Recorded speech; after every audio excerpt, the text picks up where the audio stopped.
Bismillahirrahmanirrahim. Assalamualaikum warahmatullahi wabarakatuh. Alhamdulillah wassalatu wassalamu ala Rasulillah Nabiyyina Muhammad ibn Abdullah wa ala alihi wa ashabi mawalah. Syukur kita kepada Allah Subhanahu wa taala kerana dihimpunkan pada malam yang penuh bersejarah ini. Dan yang dimuliakan para tetamu kehormat, Tan Sri, Puan Sri, Datuk Sri, Datin Sri, Datuk-Datuk, Datin-Datin, para pimpinan kerajaan negeri, pimpinan masyarakat dan seluruh hadirin hadirat yang hadir pada malam ni. Dan sebelum kita memulakan forum kita, saya dengan rendah hatinya menjemput dan mempersilakan kedua-dua ahli panel yang diundang khas pada malam ini. Yang pertama yang berbahagia Sahibus Samahah, Datuk Arif Perkasa, Profesor Madya Dr. Asri Zainul Abidin, Mufti Negeri Perlis, dan juga yang berbahagia Profesor Madya Dr. Rozaimi bin Ramli, Rektor Kolej Universiti Islam Perlis, untuk tampil bersama dengan saya pada malam ini insya-Allah. Dipersilakan.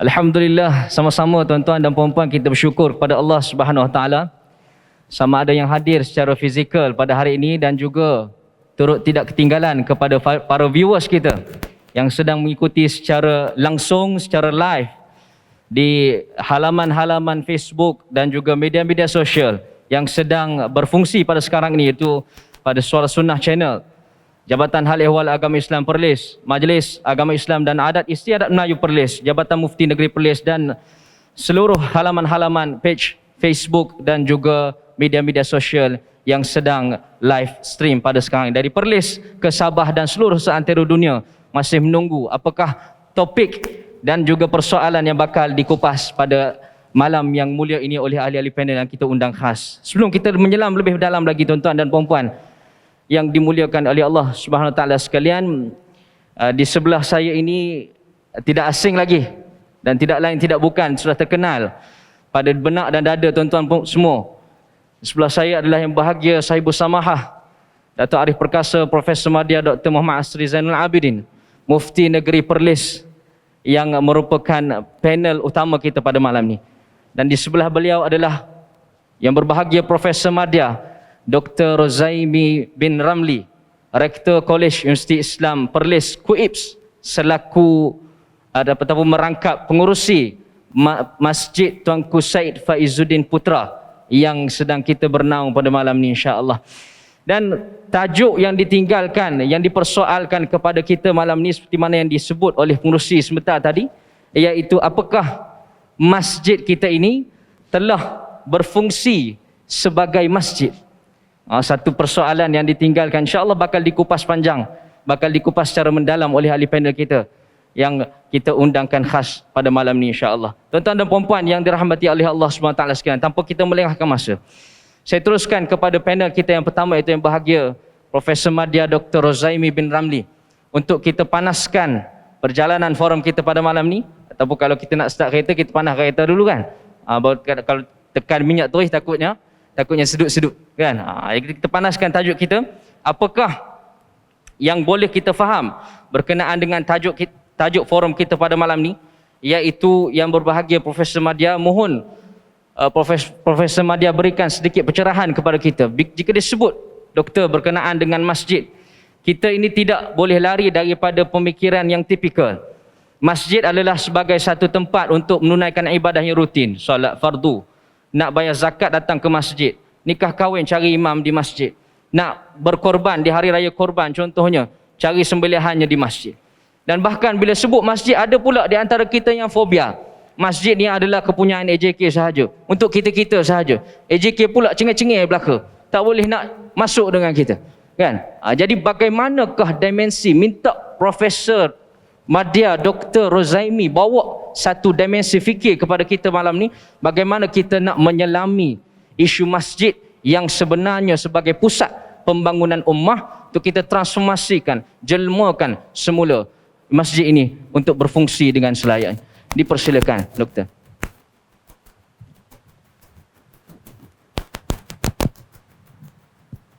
Tes. Assalamualaikum warahmatullahi wabarakatuh. Alhamdulillah, nahmaduhu wa nasta'inuhu wa nastaghfiruh wa na'udzu billahi min syururi anfusina wa min sayyiati a'malina. Man yahdihillahu fala mudhillalah wa man yudlil fala hadiyalah. Asyhadu an la ilaha illallah wahdahu la syarikalah wa asyhadu anna Muhammadan abduhu wa rasuluh. Allahumma salli wa sallim ala Muhammad wa ala alihi wa sahbihi ajma'in. Amma ba'd. Terima kasih kepada Ustaz Amir selaku moderator pada malam ini.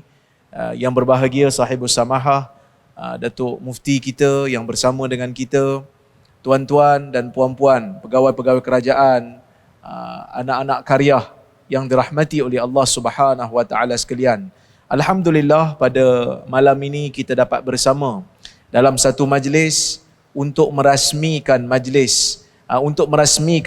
ini. Yang mana masjid ini saya diamanahkan untuk menjadi pengurusinya. Satu amanah yang berat, tetapi oleh kerana telah dipertanggungjawabkan, saya mohon bantuan daripada tuan-tuan dan puan-puan untuk memberikan pertolongan, memberikan idea, memberikan teguran jika perlu. Baik, bila kita sebut tentang masjid, di dalam hadis Nabi SAW ada sebut, Nabi kata ju'ilat liyal ardu masjidan wa tahura. Atau kama qala, dalam hadis Nabi mengatakan, telah dijadikan untuk aku ni bumi menjadi masjid dan suci. Maksudnya boleh digunakan untuk bersuci, yakni bertayamum. Maka bila disebut perkataan masjid, masjid ni dia ada dua makna. Satu makna lughawi, satu makna istilahi. Makna lughawi ialah tempat untuk kita sujud, tempat untuk kita laksanakan salat. Maka kalau ini maknanya, seluruh bumi yang bersih ini boleh dijadikan tempat untuk bersalat. Maka sebab itu kita tengok ada orang salat dekat mana-mana tempat yang bersih, kan? Selagi mana tidak ada larangan yang khusus. Kemudian ada makna istilahi. Makna istilahi bagi masjid ialah tanah wakaf. Tanah yang diwakafkan untuk didirikan salat berjemaah padanya. Inilah yang orang kata apa? Yang biasanya ada binaan yang khusus dan mempunyai hukum hakam yang khusus. Bila kita sebut masjid dengan makna istilahi, maka bolehlah kita laksanakan salat Jumaat padanya. Bila kita sebut masjid pada istilah, maka didirikan salat berjemaah secara berterusan padanya. Ada imam ratibnya, ada salat tahiyatul masjid yang mana terikat. Tahiyatul masjid ini terikat dengan masjid sehingga kita boleh laksanakan salat tahiyatul masjid walaupun di waktu yang dilarang. Walaupun waktu tu dilarang untuk dilakukan salat sunat padanya, tapi kalau kita masuk ke dalam masjid, kita dibenarkan untuk melakukan salat tahiyatul masjid. Ini berkaitan dengan masjid. Bila kita tengok masjid di zaman Nabi SAW, masjid di zaman Nabi ini merupakan perkara pertama yang Nabi SAW lakukan. Bina ketika mana Nabi sampai ke Madinah. Kalau kita tengok dalam sirah, Nabi SAW ketika sampai di Madinah, Nabi biarkan unta Nabi berjalan. Nabi kata, da'uha fa innaha ma'murah. Biarkan unta itu bergerak kerana unta itu diberikan perintah. Yakni Allah Ta'ala akan perintahkan dia di mana dia nak berhenti. Untuk Nabi SAW menetap. Jadi bila unta berhenti betul-betul dekat dengan rumah Abu Ayyub Al-Ansari, maka Nabi dirikan di hadapan rumah itu, berdekatan dengan rumah itu masjid. Nak membuktikan kepada kita bahawasanya masjid ini mempunyai kedudukan yang sangat-sangat penting dalam agama. Sebab apa? Masjid menyatukan manusia. Masjid menyatu padukan insan. Nabi SAW ketika mana diutuskan oleh Allah, Nabi diutuskan dalam satu masyarakat yang begitu ekstrim dengan kabilah, yang begitu ekstrim dengan keluarga. Kan? Berpecah belah disebabkan oleh kerana dendam sesama kabilah. Sebelum Nabi SAW sampai ke Madinah, sebelum Madinah itu dipanggil dengan Madinah, dipanggil dengan nama Yathrib, orang-orang Aus dan Khazraj berperang. Lama mereka berperang. Bila Nabi SAW sampai ke Madinah, Nabi bina masjid. Kerana masjid ini nama literal bagi masjid itulah tempat sujud. Bila kita sebut tempat sujud, apa itu sujud? Wad'ul jabhah 'alal ard. Meletakkan dahi di atas lantai, meletakkan dahi di atas bumi. Nak bagi tahu apa pun status kita, apa pun darjat kita, apa pun kedudukan kita dalam dunia ni, bila masuk dalam masjid, kamu adalah sama pada pandangan Allah. Kamu adalah sama pada pandangan agama. Oleh kerana itulah saf ini diwujudkan untuk dirapatkan, untuk tidak mengira status manusia. Selagi mana saf kosong, siapa yang datang dulu, dia berhak untuk mendapat saf yang paling awal. Jadi nak bagi tahu, Nabi SAW menyatukan orang-orang Ansar dengan terbinanya masjid. Dan masjid di zaman Nabi SAW bukan hanya sekadar tempat untuk orang beribadah. Beribadah tu betul penting, kerana ibadah menyucikan jiwa manusia. Ibadah melahirkan rasa manusia ni, rasa dia ni hamba Tuhan dan dia tak nak buat benda jahat. Mana-mana manusia pun dia tak boleh terima perlakuan jahat berlaku dalam masjid. Dia tak boleh terima kalau benda-benda yang buruk berlaku dalam masjid. Walaupun di luar masjid pun benda buruk kalau berlaku, memang tak sepatutnya jugalah berlaku. Tapi dalam masjid, orang akan pandang lebih berat lah. Tempat yang sepatutnya disebutkan padanya nama Allah, tapi orang boleh melakukan maksiat. Jadi benda ni tak sepatutnya berlaku. Jadi bila masuk ke dalam masjid, Nabi SAW tunjukkan, di zaman Nabi SAW, masjid bukan hanya tempat beribadah, tetapi juga tempat menyebarkan ilmu. Jadi kita tengok dalam hadis Nabi SAW lepas salat, Nabi menyampaikan tazkirah. Nabi SAW menyampaikan khutbah. Hadis yang biasa kita dengar dalam khutbah pun, Nabi SAW memberikan peringatan kepada orang-orang mukmin, sehingga ada sebahagian daripada mereka menangis mendengar peringatan daripada Nabi SAW. Dan masjid bukan hanya sekadar menyampaikan ilmu. Masjid di zaman Nabi SAW juga merupakan tempat untuk orang-orang miskin berlindung. Kita tahu ketika mana Nabi SAW sampai ke Madinah, seketika orang-orang Islam ni kiblat mereka memandang ke Baitul Maqdis selama 16 bulan. Kemudian Allah Subhanahu wa taala arahkan supaya dipalingkan ataupun ditukarkan kiblat itu pergi ke Baitullahil Haram. Fawalli wajhaka syatral Masjidil Haram. Maka hendaklah kamu memandang, alihkan pandangan kamu ke arah Masjidil Haram. Maka tempat di belakang yang asalnya adalah kiblat, iaitu memandang ke Baitul Maqdis, dijadikan sebagai tempat untuk golongan sufah itu berlindung. Berlindung, mendapatkan tempat tinggal. Kan? Jadi sebab tu kalau AJK masjid, kalau ada orang nak berehat sekejap kat masjid, jangan marah. Kan? Kadang-kadang AJK masjid dia garang. Dia dah jadi pegawai penyiasat. Tengok orang muka lain sikit, dia tanya, daripada mana? Kerja apa? Gaji berapa? Dia dah jadi pegawai penyiasat. Jangan macam tu. Kalau betul pun tanya dengan mesra. Kerana di zaman Nabi SAW, kanak-kanak pun ada, budak-budak pun ada. Budak-budak menangis kan? Dalam masjid, Nabi sedang salat, budak-budak menangis. Anas kata Nabi mempercepatkan salatnya, makhafata ayyudhiya ummahu. Kerana Nabi bimbang tangisan itu akan menyakitkan ibunya. Maka masjid perlu menjadi tempat pelindungan. Masjid perlu memberikan keselesaan kepada orang yang duduk di dalamnya. Bukan hanya sekadar untuk salat, tetapi memberikan bantuan. Kalau zaman Nabi SAW ada ahli sufah, masjid juga kena ada lah cakna kepada masyarakat sekitar. Jadi alhamdulillah bulan puasa baru ni, kebetulan kawan-kawan kita daripada Kuala Lumpur ada memberikan saya sedikit dana, kita sampaikan kepada ahli karyah masjid ni. Kita berikan kepada ahli karyah pada bulan puasa. Tapi ada berita yang kurang baik, kita sampaikan bantuan, tak lama lepas tu salah seorang daripada penerima tu dah meninggal dunia. Disebabkan oleh kerana masalah pernafasan disebabkan jangkitan COVID baru-baru ni. Moga-moga Allah Subhanahu Wa Taala mengampuni dia.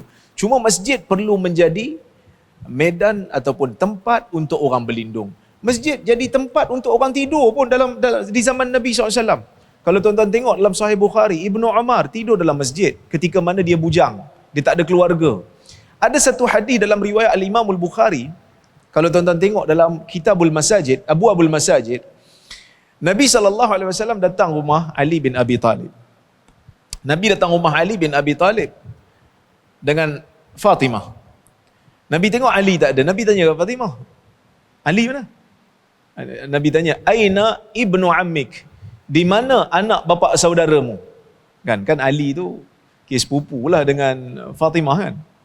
Sebab Nabi SAW adalah anak saudara kepada Ali itu sendiri adalah sepupu kepada Nabi SAW. So dia kata, aina ibnu ammik? Mana anak pak saudara kamu? Lepas tu Fatimah kata, tak tahu, dia kata. Kana bainahu wa baini syai' faghadhabani, dia kata. Fatimah kata, aku dengan dia ni ada problem sikit, dia marah kat aku. Aku tak tahu. Jadi Nabi SAW hantar orang untuk cari, mana Ali? Rupanya Ali tidur kat masjid Nabi SAW. Jadi Nabi SAW pergi kat masjid, Nabi jumpa Ali, Nabi kata, qum ya Aba Turab, qum ya Aba Turab, bangun wahai bapak pasir. Sebab masa tu Ali, dia baring dekat masjid. Masjid tu dia punya lantai pasir, so badan Ali berpasir lah, bertanah lah. Qum ya Aba Turab, maksudnya orang bergaduh dengan isteri pun berlindung kat masjid. Kan? Nak bagi tahu zaman dulu masjid menjadi tempat untuk orang cari ketenangan. Kan? Jangan jadikan masjid ni tempat untuk orang rasa tak selesa, orang rasa terancam, duduk dekat masjid, dengar benda-benda yang tak sepatutnya didengar, dengar perkataan-perkataan yang tak sesuai. Jadi ini bukan tujuan masjid untuk dibina. Wallahu subhanahu wa ta'ala bisawab. Alhamdulillah, kupasan yang menarik yang ditunjulkan oleh yang bahagia Profesor Madya Doktor sebentar tadi. Masa kita dengar tu pun rasa macam tenang saja kan. Masjid pada zaman Nabi SAW setenang kita dibuai angin sepoi-sepoi bahasa ni lah. Bergoyang-goyang samping semua kan, yang pakai samping tu tak. Maknanya masjid kalaulah sahabah tak datang, Nabi tanya. Kalau Nabi tak datang, sahabah bertegur sapa? Mana mereka ni tak datang masjid? Kan? Nabi sekali bertazkirah, puluhan mata menitiskan air. Kerana tersentuhnya tazkirah Nabi SAW. Mungkin juga kita boleh pergi bahas ataupun dalam lagi, menyelam lebih dalam lagi berkenaan dengan isu-isu yang kaitan dengan masjid. Saya sebenarnya nak suruh Prof sebentar tadi panahkan enjin, tapi kita rasa tenang je kan. Jadi kita panahkan pula dengan Saiful Samah Mufti kita. Mungkin ada beberapa isu yang kita boleh bahaskan. Saya pergi kepada Saiful Samah Datuk. Bismillah. Tertarik saya dengan apa yang disebutkan oleh Profesor Madya sebentar tadi, kan? Masjid cukup harmoni digambarkan di zaman Nabi SAW. Dan kita tengok sekarang ni Datuk, mungkin pihak-pihak berkuasa agama telah menyusun program-program yang masjid kita boleh tarik nafas lega. Kan? Adanya live streaming kuliah-kuliah agama, adanya program-program yang rancak di mana-mana sahaja rancak kan sekarang ni kan. Mana masjid boleh membuat satu program yang meninggalkan impak yang cukup mendalam kepada anak Korea. Namun di sana, di zaman Nabi kita boleh tengok masjid ni tenang. Masjid ni adalah satu tempat yang mengharmonikan. Tapi sekarang ni dikotori pula oleh benda-benda yang tidak sepatutnya ada dalam masjid. Kan? Sebagai contoh, ada di sana sebaran hikayat-hikayat dusta, hadis-hadis palsu daripada pengamal-pengamal agama yang tidak bertanggungjawab. Kan? Ataupun sebagai contoh, meja kuliah sendiri dikotori dengan carutan, perkara yang tidak perlu disebut di dalam masjid. Maka kalau sebut tu bukan sekadar air mata nak menitih, geram pula dalam hati kita ni bila mendengar. Kan? Jika tidak dirawat benda ni Datuk, mungkin akan membarah dalam masyarakat kita. Mohon komen daripada Datuk. Assalamualaikum warahmatullahi wabarakatuh. Alhamdulillah wassalatu wassalamu ala Rasulillah wa ba'da. Saudara pengurusi Fadil Ustaz Amir, yang bahagia Profesor Madya Dr. Muhammad Ruzaimi Ramli, ahli-ahli yang berhormat, tuan-tuan hadirin dan hadirat sekalian. Saya ni duk masuk 1-2 kali kan masjid ni. Pasal baru kan, duk tengok kipas yang besar. Esok orang tanya lah, pasal apa Perlis ada 4 kipas ni? Mak ni apa pasal 4 mazhab. Pasal nak mengomen tu ramai.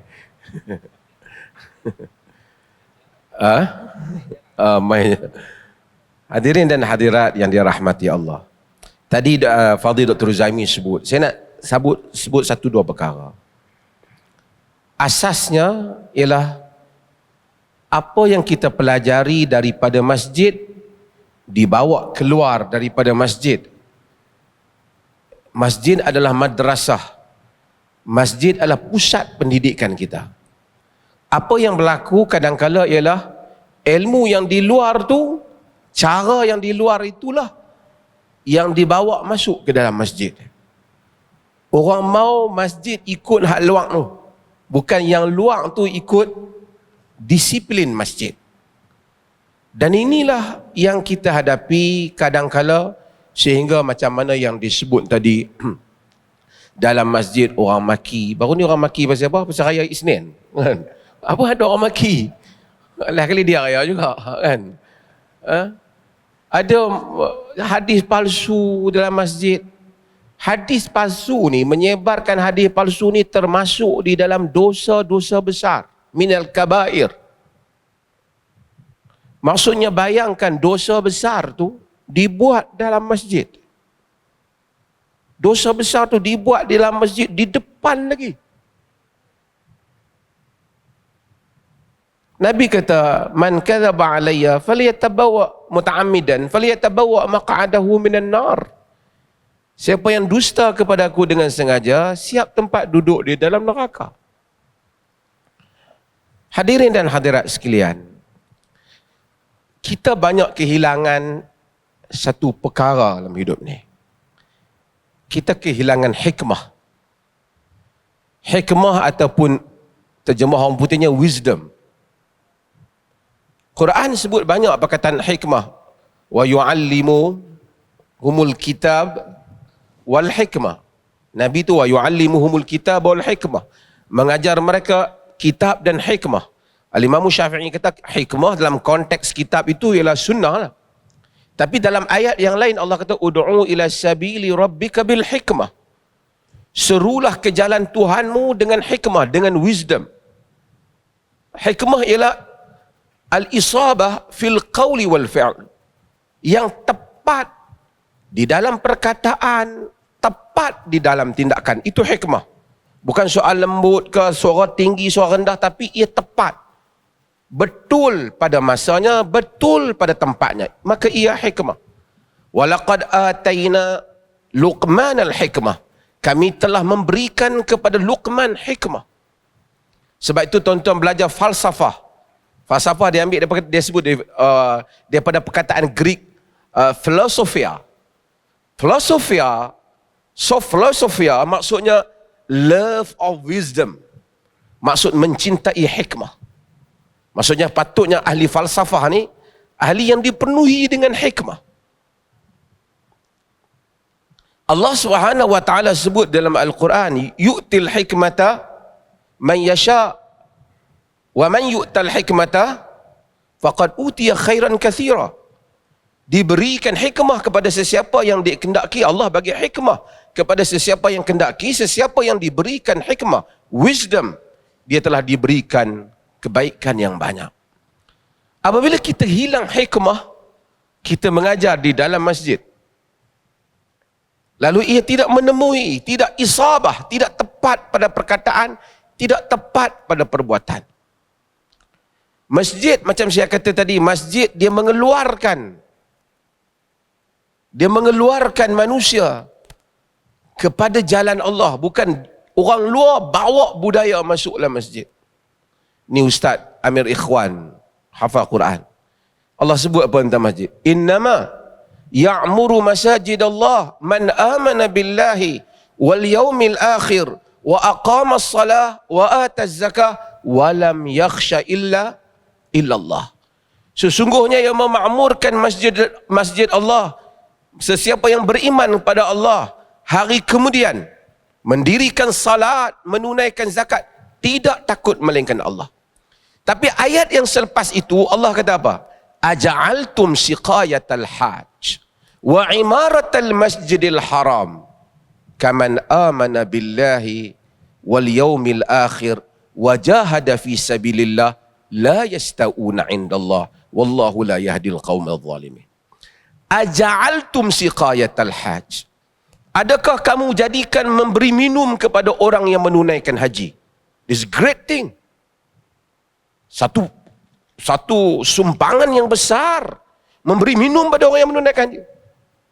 Aja'altum siqayatal hajj wa imaratal masjidil haram, dan memakmurkan masjidil haram. Bukan makmur masjid ni, bukan masjid Kangang, bukan masjid di India, bukan masjid di mana, Masjidil Haram, masjid yang terbaik, yang paling besar pahalanya. Aja'altum siqayatal hajj wa imaratal masjidil haram kaman amana billahi wal yaumil akhir. Adakah sama memberi minum pada orang yang menunaikan haji, memakmurkan Masjidil Haram, adakah sama dengan orang yang beriman dengan Allah dan hari kemudian? Wajahada fi sabilillah, dan berjuang pada jalan Allah. La yasta'una indallah, tak sama di sisi Allah. Maksudnya kalau memakmurkan masjid tetapi membiarkan Islam diserang, mencemarkan agama, tidak mempertahankan agama, tidak menunaikan tujuan kemakmuran memakmurkan masjid. Ibn Asakir di dalam Tarikh Ibn Asakir, Az-Zahabi dan Syiar A'lamun Nubala, dan juga Imam Ibn Qayyim, Imam Ibn Kathir menyebut tafsirnya, syair yang dikatakan disebut oleh Abdullah Ibn Mubarak kepada Al-Fudail bin Iyad. Walaupun ada seorang sebahagian cuba menafikan, menghukum syair ini dengan sanad hadis, ini salah lah. Hadis lain, syair lain, jangan hukum hadis dengan syair. Dengan sanad, nak nilai syair dengan sanad hadis, mana boleh. Sanad hadis status dia tinggi, rawi dah, ini syair dia. Tapi saya nak sebutlah syair yang most of, kebanyakan orang dah hafal syair itu. Dikatakan Abdullah Ibn Mubarak menulis puisi syair kepada Al-Fudail bin Iyad yang sibuk beribadah di Masjidil Haram dan Masjid Nabi, tapi tidak join dia di dalam umat Islam di dalam peperangan di Medan. Dia kata, ya abidal haramain, law absartana la'alimta annaka fil ibadati tal'abu. Man kana yakhdubu khaddahu bidumu'ihi fanuhuruna bidima'ina tatakhaddabu. Aw man kana yut'ibu khaylahu fi batilin fakhuyuluna yawma as-sabihati tat'abu. Ni kebanyakan hafal puisi ni. Kecil-kecil sekolah menengah saya baca buku Abdul Aziz Al-Badri, Al-Islam Bainal Ulama'i wal Hukam, ulama Iraq yang mati pada zaman dia. Puisi ni ada dan saya teringat puisi ni. Ya abidal haramain, ya abidal haramain la absartana, wahai abidal haramain, wahai orang yang beribadat di dua tanah haram. Lau absartana la alimta annaka fil ibadati tal'abu. Jika kau tengok kami yang duk berjuang ni, kau akan tahu sesungguhnya engkau di dalam ibadah itu sedang bermain. Man kana yakhdibu khaddahu bidumu'ihi fanuhuruna bidima'ina tatakhaddabu. Sesiapa yang telah mewarnai, membasahi pipinya dengan air mata, dada-dada kami dibasahi dengan darah-darah. Auman kana yut'ibu khailahu fi batil, ataupun sesiapa yang memenatkan kudanya di dalam kebatilan. Fa khuyuluna yauma sabihati tata'abu, kuda kami di medan peperangan sedang di dalam kepenatan. Dikatakan apabila Al-Fudail membaca puisi itu, walaupun sebahagian cuba menafikan puisi ini, tapi dia rasa sadaqa Abu Abdurrahman, benar Abu Abdurrahman.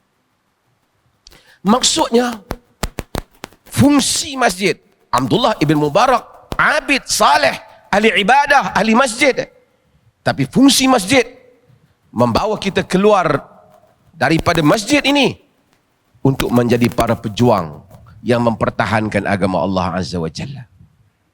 Dengan disiplin masjid, bukan dengan disiplin luar.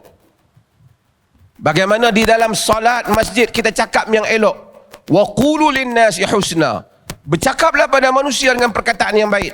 Patutnya bahasa masjid mempengaruhi juga bahasa kita di luar. Ini duduklah masjid boleh maki orang. Maki benda kecil pula tu, bak raya hari apa. Misalnya, ataupun bak macam-macam lah. Hal-hal yang lain manusia ni. Manusia patutnya disiplin yang ada di dalam masjid inilah yang kita bawa keluar di dalam kehidupan kita. Kita dhaif, kita ada masalah. Kita semua, saudara saya, mungkin juga saudara-saudara sekalian, kita ni sentiasa terdedah kepada salah dan silap. Tetapi kita berusaha untuk disiplin ini. Apa yang ada dalam masjid ini dibawa keluar. Saya nak ingatkan juga dalam kesempatan ini, sikit ya akhir, ialah masalah pengajaran di dalam negeri Perlis ni. Perlis ni very open. Orang tanya, Perlis ni kena minta tauliah. Banyak orang di Malaysia ni tak minta tauliah, kita bagi tauliah di Perlis ni. Kita pergi hantar. Kadang-kadang sebahagian tu tak pernah main Perlis, dia dapat tauliah Perlis. Sebab kita rasa dia layak. Dan kita tak tanya, hang ni suka kat Perlis ke tak. Kita tengok ceramah dia okey, ni semua dia okey, kita bagi tauliah ke dah. Sebahagian tu reput dah tauliah dia pun tak tahu. Kan? Kerana habis dia kata ada ke orang tak boleh masuk di Perlis. Kebanyakan yang kita tak bagi masuk, ada rekod ceramah mencarut, maki orang, baca hadis palsu, baca riwayat-riwayat yang tidak benar. Jadi kita tak benarkan. Kerana apa tak benarkan? Kita ni kongkong sangat. Kerana masjid ada disiplin dah. Kita tak boleh cemarkan masjid. Dan mudah-mudahan kita faham maksud ini, dan semua orang yang mendengar ni dia faham, kita very open. Siapa mari niat yang baik, ada ilmu pengetahuan, berdisiplin dengan ilmu, walaupun dia berkhilaf dengan kita dalam sebahagian perkara, kita menerima selagi mana dia berdisiplin dan tidak mencarut, membaca hadis yang betul, membaca Al-Quran yang betul. Mudah-mudahan Allah Subhanahu wa taala merahmati kita semua. Sekian, wassalamualaikum warahmatullahi wabarakatuh. Waalaikumsalam warahmatullahi wabarakatuh. Mampan kupasan yang ditarakan oleh Saibul Samaha, Datuk Mufti kita sebentar tadi.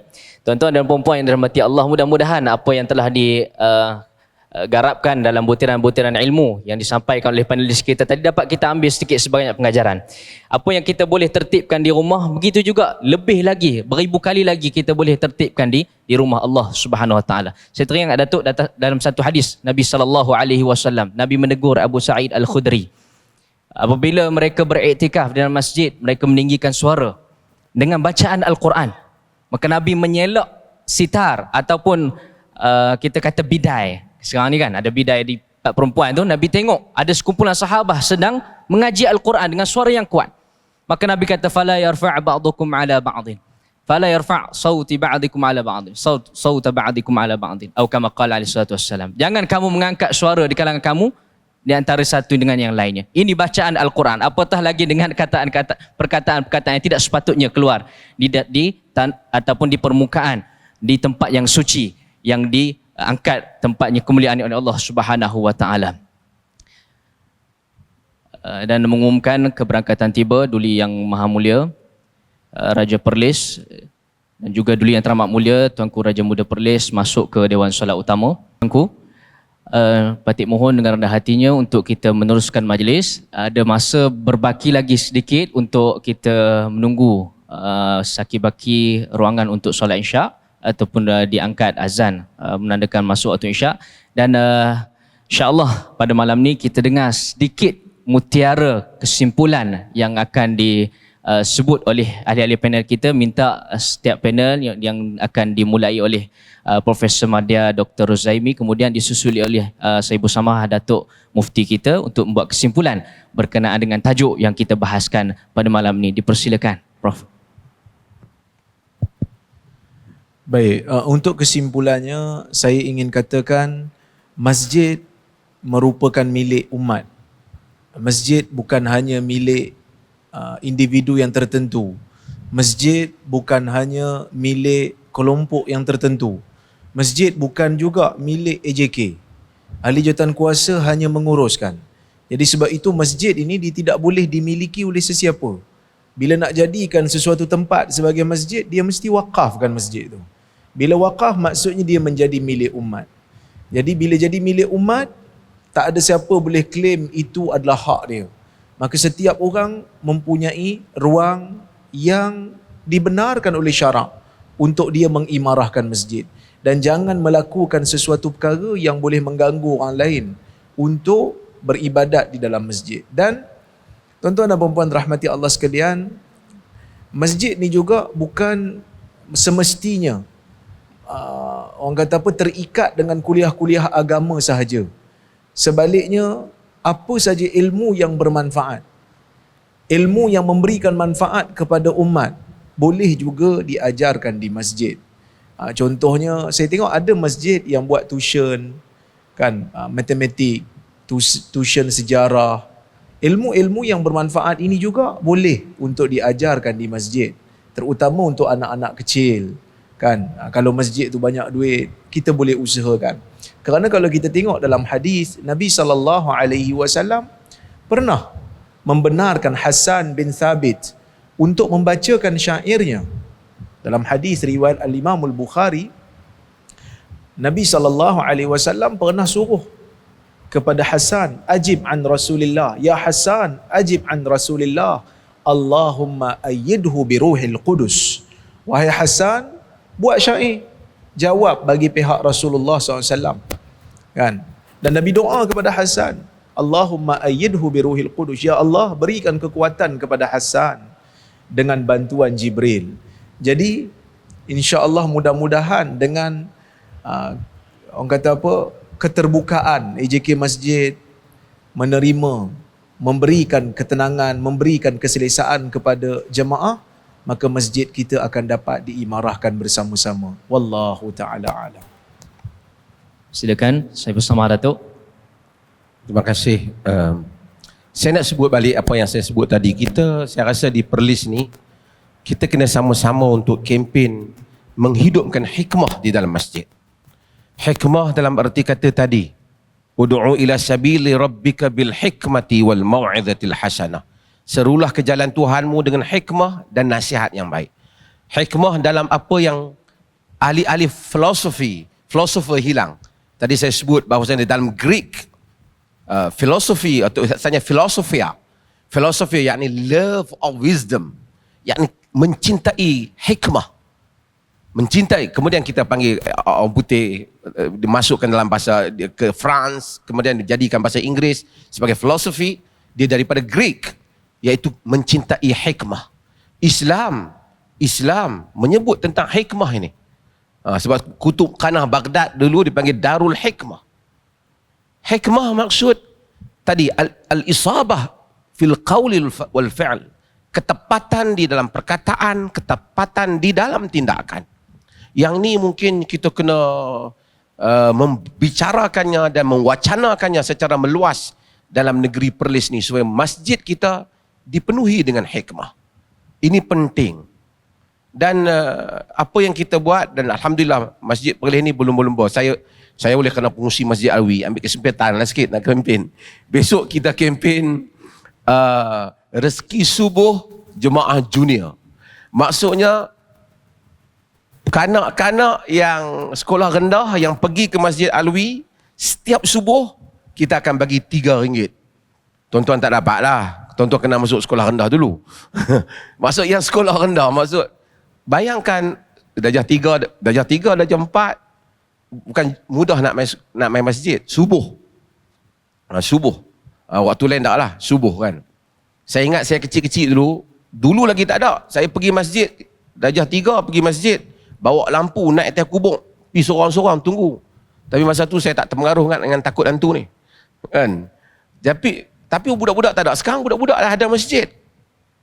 Jadi budak-budak yang main masjid tu, kalau dia dapat RM3, dia boleh pergi sekolah hari tu, mak dia tak bagi duit pun tak apa, RM3. Saya duk kata lah kat AJK, kalau 100 orang pun baru RM300, insyaAllah ada tabung, orang akan bagi. Tapi saya harap bila mereka membesar, menjadi kebiasaan mereka hadir ke solat subuh. Orang yang hadir solat subuh, pagi-pagi lagi dia dapat rahmat Allah. Dia bersosial, meminta rahmat, datang dah. Orang kadang-kadang pemalas ni, bukan berapa dia tak boleh pergi kerja lagi. Tapi orang yang rajin, subuh-subuh dah main masjid. Itu tanda dia rajin. Dan anak-anak kalau daripada kecil lagi bangun, ia akan menjadi satu generasi yang hebat pada masa depan. Masjid Alwi kami mulakan minggu ni insyaAllah. Masjid tuan-tuan yang mana ada duit lebih, duit raya lebih yang duk dapat tu, bagi seorang RM2 atau RM3. Mula-mula mungkin dia akan budak-budak kan. Dia akan habaq, weh, hampa pergi semayang masjid tu, pagi dapat RM3. Tapi lama-lama dia akan rasa itu adalah sebahagian daripada kehidupan dia insyaAllah. Kempen sikit Ustaz. Okay. Sekian, wassalamualaikum warahmatullahi wabarakatuh. Waalaikumsalam warahmatullahi wabarakatuh. Jazakumullahu khairan kathira kepada kedua-dua ahli panel kita. Terima kasih banyak-banyak kepada Datuk kerana memacu satu inisiatif yang baik, sunnah yang khair, yang baik kepada kita. Mudah-mudahan boleh diturut serta kepada masjid-masjid yang lain. Tuan-tuan dan puan-puan, jadikanlah masjid kita ini sebagai cinta hati kita, sebagaimana cintanya kita kepada nyawa dan jantung hati kita. InsyaAllah, mudah-mudahan pada malam ni sedikit sebanyak boleh dikongsikan dan boleh dipodobankan bersama.